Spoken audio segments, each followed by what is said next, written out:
ፍቅር እኮ ከመሬት እስከ ሰማይ የሚደርስ ገመድ ሆኖ ፍቅር ሰሃቦ ለወልድ ኃያል ፍቅር ኃያል ወልድን ስቧ መጣው እመንበሩ ከማን ከዙፋኑ ወአብጾ እስከ ለሞት አምጥቶም እስከ ምን አደረሰው እስከ ሞት ድረስ አደረሰው።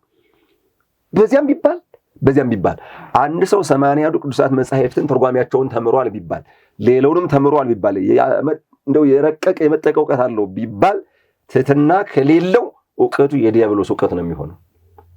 ዲያብሎስ ዕውቀት አለው የሌለው ምንድነው? ሁለት ነገር ነው፣ ሃይማኖትና ትሕትና የለውም። እንደውም በትዕቢቱ መልአክ የነበረው ምንድነው የሆነ ሰይጣን አይደል የሆነ እንጂ በተፈጥሮ እኮ መልአክ ነው የነበረ። ትዕቢት ግን ምን ያደርጋል? ያወርዳል። ሰይጣን ያደርጋል። ማውረድ ብቻ እኮ አይደለም ሰይጣን ያደርጋል። ፈርዖንን እንዲሰጥም ያደረገው ማን ነው?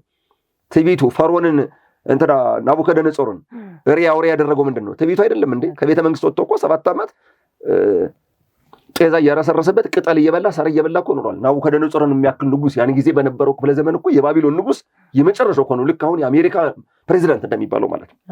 እና ትዕቢት ግን እንደዛ ያደርጓቸዋልና ከኢየሱስ ክርስቶስ በዋናነት የምንማረው ለሰው ልጅ ያደረገው ፍቅር፣ የቸርነት ስራ፣ ያሳየን ትሕትና፣ እንደ ሕፃን ማልቀሱ መብርሃንን አንቺ ይህን እኮ መግለጽ አይቻልም። አንዳንድ ጊዜ እኮ እንኳን ያላወቁትን ማስረዳት ያወቁትን ማስረዳት ይከብዳል አይደል? ይሄ ነው